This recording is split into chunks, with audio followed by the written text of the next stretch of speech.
자, 얘들아 안녕? 반가워. 이제 우리는 드디어 이 통일신라의 마지막에 대해서 점차 달려나가고 있어. 이제 조금만 더 우리가 공부하면 이제 통일신라는 역사의 뒤안길로 사라지고 고려 그리고 이제 후백제 이런 후삼국 시대를 맞이하게 될 거야. 알겠지? 자, 그렇다면 오늘도 한번 우리 이제 본격적으로 역사에 대해서 알아보도록 하자. 첫 번째로 일단 우리가 신라 통일신라 이후에 신라가 언제까지 전성기를 누렸고 언제부터 쇠퇴하기 시작했느냐 보면은 대략 8세기 후반부터 이제 점차 이제 신라가 이제 가세가 기울기 시작한 거야. 위태위태해지면서 그 이후로 무엇이 있느냐? 우리가 뭐 외세의 침략도 있겠지만 가장 중요한 건 언제나 내부의 적이라고 이야기했었지. 내부의 귀족들 사이에서 점차 균열이 생기고 권력 다툼이 나타난 거야. 야, 쟤는 이만큼 먹는데 왜 나는 이거밖에 못 먹지? 라고 하면서 배가 꼴려 하면서 좀 더 많은 권력을 차지하기 위해서 귀족들끼리 서로 간에 다툼, 어떤 분란이 많이 발생하기 시작한 거지. 그 과정에서 신라의 왕, 어린 나이에 왕이 되었던 해공왕이 죽었어. 왕까지 죽일 정도의 세력 다툼이었나봐. 어마어마하지? 이렇게 치열한 왕위 다툼을 벌였는데 그 과정에서 이제 일부 진골 귀족에게 권력이 집중되어 있었던 거야. 왜 이 해공왕이 죽음에 이르렀느냐 하고 보면은 일부분의 진골 귀족, 그때 이제 신라가 통일된 이후에 최초의 진골 출신 왕이 이제 왕위에 오르고 이제 진골 출신들이 떵떵거리면서 나아가기 시작한 거지. 야, 우리 왕도 배출했다. 우리 이만큼 잘 나가라고 하면서 그러면서 이제 일부 귀족 세력, 일부 진골 출신 귀족들에게 권력이 계속 몰리고 그렇게 되면은 결국 서로 간에 어떤 대립과 갈등이 심화된 거야. 그러면서 이 왕까지 죽으면서 중앙정치가 혼란해지자 중앙정치의 통제력이 약화되었고 당시에 김헌창이라는 인물이 있었어. 이 김헌창은 자신의 아버지 김주원이 왕위에 못 오른 것에 불만을 가지고 반란을 일으킨 거야. 야! 우리 아빠가 뭐가 어때서? 우리 아버지가 뭐가 어때서? 한번 다 갈아엎어보자! 라는 식으로 김헌창이 난을 일으켰지. 김헌창의 난은 뭐 결국 진압되긴 했어. 그 이후에 이 사람은 스스로 목숨을 끊었고, 그러나 이 결과 우리가 알 수 있었던 것은 신라가 점차 중앙정부의 지방에 대한 통제력이 약화되고 있었다라는 것을 우리가 생각할 수가 있었지. 그래서 중앙정부가 지방에 대해서 가지고 있던 지방에 대한 통제력이 약화되고 있었다라는 것. 너희들이 알아줬으면 좋겠어. 이렇게 점차 신라는 천천히 차츰 무너지기 시작한 거지. 잘 알겠지? 좋아. 그 이후에 왕권이 그렇다면 어떻게 됐을까? 중앙정부의 통제력이 약화되면은 자연스럽게 중앙에 있는 왕의 힘은 어떻게 돼? 바로 왕권도 약화되는 거야. 이렇게 신라가 점차 쇠퇴해지고 있어. 고구려를 멸망시키고 백제도 멸망시키고 당나라까지 격퇴시킨 그 신라가 점차 힘이 빠지기 시작하는 거지. 그러면서 이때 바로 지방에서 새로운 세력이 등장했으니 이 세력들을 뭐라고 불렀느냐 하면은 바로 호족이라고 불렀지. 그래서 이제 새로운 지방 호족이 등장한 거야.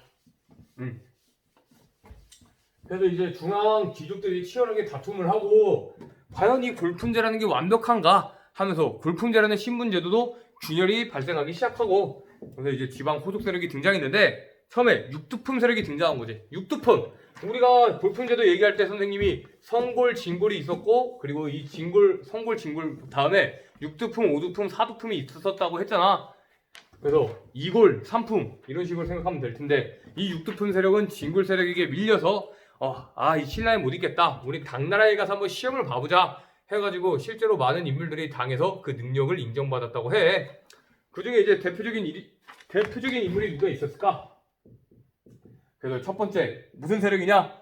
육두품 세력이고 이 세력들은 당나라에 유학도 가고 학문활동도 활발했고 이 신분제도, 기존의 골품제도의 문제점을 비판하고 그렇다면 이거 한번 뜯어 고칠 필요가 있지 않을까? 제도가 어떤 하자가 있으면 그 제도를 손볼 필요가 있을 거 아니야? 그런 식으로 많은 개혁을 요구했었다고 해. 그러던 중에 일부 지방 세력은 이 육두품 세력과 결탁해서 새로운 사회를 우리가 한번 만들어 보자 라고 많은 꿈을 꾸고 있었지. 그 과정에 육두품 세력 중에서도 군계일학, 수천 마리의 닭 중에서 단 한 마리의 학이라고 불릴 만한 다 뛰어난 분들이지만 그 중에서도 뛰어난 사람이 바로 선생님이 예전에 얘기했던 최치원이야. 이 최치원은 당나라 시험도 통과하고 굉장히 머리가 좋았다고 해. 그래서 골품제 개혁이라던가 어떤 사회 개혁 정책을 많이 그 당시의 왕이었던 진성여왕에게 개혁안을 이렇게 올렸던 거야. 그러나 어떤 권력자가 자신들의 권력을 내려놓으라고 하면 좋아하겠어. 바로 이 최치원의 개혁안은 수용이 거절되고 최치원도 이렇게 자신의 뜻을 펼치지는 못했던 거지. 알겠지? 자, 이러한 상황 속에서 이제 드디어 호족 세력이 등장했어. 첫 번째, 중앙 정치가 굉장히 혼란스러웠었고, 두 번째로는 어떤 진굴 중심. 그동안 중앙 정치, 왕의 자리를 전부 다 진굴 세력들이 했단 말이야. 그래서 진굴 중심의 중앙 정치에 도전하는 거지. 야, 왜 니들만 하냐? 우리도 할 수 있다고. 한번 내가 해보겠다. 라는 식으로 호족 세력이 성장하기 시작했다. 이 말이야. 알겠지? 자, 그러면서 이 호족들은 스스로 어떤 성을 만들고 자신은 뭐 성주, 군주, 그렇게 부르려고 했대. 그러면서 이제 독자적으로 내가 이 지방의 짱이다. 내가 이 지역의 최고다. 라는 식으로 호족들을 어떤 지방의 백성들을 다스리기 시작한 거지. 아니야. 어떤 예를 들려고 그랬는데 이건 아닌 것 같아. 적절한 예가 아니었어. 자, 그래서 이때 이 당시에 또 누가 있었냐? 지방 토착 세력, 지방에서 힘 좀 있던 사람들, 그리고 이 중앙에서 밀려난 귀족들, 권력 싸움에서 이러면서 쭈그리면서 물러난 귀족들이랑 군대의 지휘관 또는 대외 모욕을 통해서 많은 부를 축적한 해상 세력 등이 있었다고 해. 그러면서 이제 뭐 농민반란을 이용해서 다양한 세력들이 성장을 했고, 이 호족 세력은 자 이제 진골 출신이 아니야. 그렇다고 해서 내 적도 아닌 것 같아. 하지만 이 제도, 이 사회에 불만을 가지고 있는 세력 누가 있었을까? 바로 얘네들 육두품 세력이지. 그래서 이 토착 세력은 육두품 세력, 그리고 선종 세력과 결합을 했다 그래. 선종 세력은 이따가 나올 종교야. 알겠지? 그래서 이 선종 세력과 결합해서 호족이 자신들의 통치 기반, 어떤 자신들의 토대를 더욱더 확대시켜 나갔다. 이 말이야. 그러면서 이제 신라 정부에 대항하고 우리가 한번 새로운 사회를 만들어 보자. 잘 살아보자. 라는 식으로. 그래서 바로 쟤는 어떤 호족, 그리고 육두품, 그리고 여기 선종, 이런 세 세력이 삼위일체를 이루었다 라는 거 잘 기억해줘. 알겠지? 자, 거의 다 했어. 이렇게 점차 이제 호족 세력이 자신들의 힘을 키워나가고 좀 더 자신들의 국가를 성장시켜 나가는 찰나에 새로운 사상이 등장했어. 나라가 올라갈 때는 원래 뭔가 새로운 게 항상 나타나고 있지. 그래서 새로운 사상으로는 선종 사상이야. 이 선종 사상은 기존의 불교 중에 일부거든. 어떤 불교에서 뻗어나온 종파라고 해야 되나? 기독교도 막 개신교, 구교, 신교 막 이런 거 있잖아. 그런 거 생각하면 될 거야. 그래서 불교적 일부 세력이 선종 세력이 나타나는데, 이 선종 세력은 누구나 수행을 하면 부처가 될 수 있다 라고 주장을 했지. 그럼으로써 개인의 수행을 강조했었다고 해.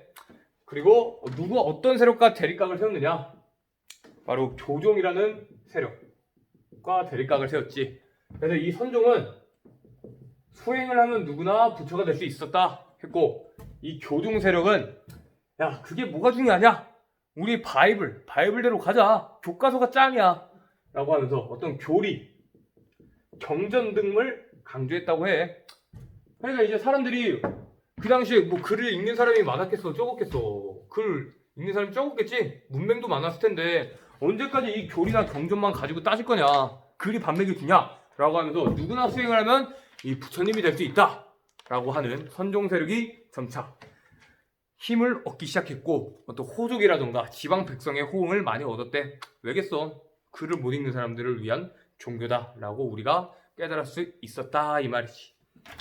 그래서 항상 어떤 종교든 어떤 사상이든 그 당시의 시대 사람들의 마음을 얻는 것이 중요한 것 같아. 선생님이 생각할 때는 너희들도 꼭 누군가의 마음을 얻을 수 있는 그런 봉의중학교 학생이 되기를. 자, 이제 마지막. 이거 뭐가 들어갈까? 도선 등 선종 승려들에 의해서 보급되었대. 상과 하천의 형세, 어떤 이런 지리적인 측면이 인간 생활에 영향을 준다고 하네. 우리 한양 어디야? 아, 좋잖아. 우리 수도 서울, 배산, 임소 아주 최적의 지형. 그래서 이제 도읍, 어떤 수도를 결정할 때도 영향을 주었고, 이것은 수도인 금성을 중심에서 탈피해서 이제 지방의 중요성. 야, 이제 이 수도 금성은 다 쇠약했다. 이 땅에 이제 좋은 기운은 남아있지 않다. 우리 지방에 있는 좋은 땅으로 한번 넘어가 보자. 라는 식으로 이러한 계기를 말해주는 사상이 무엇일까? 바로 들어봤을 거야. 너네 이거 진짜 태어나서 한 번쯤은 꼭 들어봤을 거야. 풍수지리설이야. 알겠지? 그래도 오늘 우리는 이제 점차 흔들리는 신라 사회에 대해서 이야기를 해봤어. 귀족들의 어떤 권력 다툼으로 인해서 해공왕이 죽임을 당하고 그 당시에 진골 귀족들에게 권력이 집중되어 있었고 그 결과 김원창이라는 사람이 자신의 아버지가 왕이 되지 못한 것에 불만을 품고 김원창의 난을 일으켰고 점차적으로 이제 지방에 대한 중앙 정치의 통제력이 약화되면서 왕권이 약화되어 갔다라는 거 너희들이 기억해주고 지방 호족 세력이 등장했대. 이제 중앙 귀족들 사이에서 왕위를 둘러싼 권력 다툼이 치열해지고 골품제가 점차 으깨지기 시작하면서 새로운 세력이 지방에서 등장하기 시작한 거야. 기존 지방에서 힘이 있던 유지들 또는 토착 세력들 또는 군대 지휘관 또는 대외 무역으로 많은 부를 축적한 해상 세력 등 아니면 육두품 세력 그리고 중앙 정치에서 어떤 중앙 왕권 다툼 권력 다툼에서 물러난 귀족 세력 등이 이 호족 세력으로 나타나기 시작한 거야. 그래서 그 지방에 성을 쌓고 야 내가 성주다 내가 군주다 내가 장군이라 불러라 라고 하면서 이 백성들을 자신들이 직접 다스리기 시작한 거야. 알겠지? 그리고 이 호족은 이제 아까 말한 것처럼 육두품 세력, 선종 세력과 결합해서 자신들의 세력을 더욱더 확대시켜 나갔고 이제 신라 사회, 신라 정부에 대항하면서 새로운 사회를 꿈꿨다고 그래. 그리고 이제 마지막으로 새로운 사상, 어떤 선종 사상과 이 풍수지리설이 나타나기 시작했고 최치원이라는 인물도 기억해주면 좋겠어. 당시 신라 사회에 불만을 갖고 어떤 골품제도 신라의 제도를 개혁하자라고 주장했던 인물이니까. 알겠지? 자, 그래서 너희도 오늘 프린트를 한번 우리가 다 해봤는데 프린트 중에서 여기 활동하기, 가상 인터뷰하기 9세기 신라는 진골귀족의 왕위 쟁탈전과 중앙정부의 지방통제로 약화, 자연재해 등의 문제가 겹쳐 사회가 혼란했다. 신라 말의 사회 모습을 알 수 있는 인터뷰 기사를 작성해보자. 한번 해봐. 알겠지? 오늘 수업 빨리 끝났으니까 너희들이 꼭 해봤으면 좋겠어. 여기에 보면 돼. 알겠지? 그래서 뭐 호족이어도 되고 아니면 육두품이어도 되고 당시 이제 생활하던 농민이어도 되고 알겠어? 이 당시에 농민들도 진짜 힘들었던 게 귀족들이 세금을 오지게 때렸대. 그냥 뒤돌아서는 세금이야. 그냥 무슨 세 이런 식으로. 그러니까 이 당시 신라 사회가 8세기 후반 점차 혼란스러워지고 있었다는 거 너희들이 기억해 주면서 오늘 수업은 여기까지 하도록 하겠다. 고생했어.